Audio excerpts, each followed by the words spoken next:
Hey, what's up everyone? I just want to start by mentioning how there will not be a fifth trade recap. This is because I just didn't prioritize making that video yesterday, so I just skipped it, but it was just a break even that led to a win. However, I still think it was valid. Now, moving on to today, I just want to show my stats so far with this challenge as a little checkpoint almost, and some other key points from today's price action, mainly it being how easy it was, and if no trades were taken, you might want to work on your hesitation issues.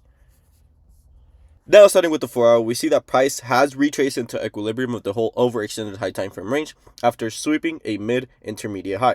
Not only this, but we also have mitigated into the consequential encroachment of the 4-hour bullish PDA in discount with two unmitigated 4-hour inefficiencies above, serving as my draw on liquidity if we decide to respect our current manipulation.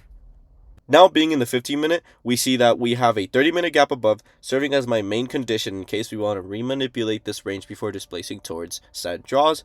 In addition, I also set a 15-minute condition to confirm my trade idea.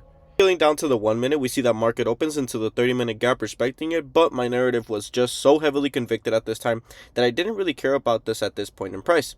As we later remitigate the 15-minute remanipulation of the whole range, and at this point, the only way a setup fails is if we want to manipulate the CE of the 4-hour gap, which I just deemed unlikely at this point in price, so I took the following 1-minute inversion setup at 9:43. Now we see that time was also in our favor following that 9:45 PO3. I want to clearly mention that if this was faded, I completely get it. However, price then inverses the 5-minute gap, which then completely confirms the narrative.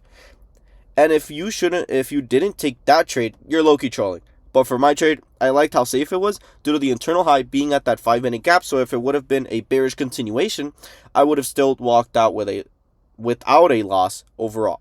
I rate my trade A plus based on my own conviction, but even at the lowest, I still rated an A minus.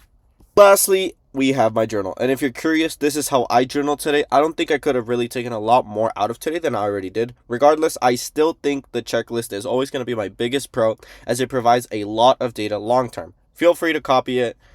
But yeah, this is kind of like my main rubric that I set out for every single trade that I take. Later.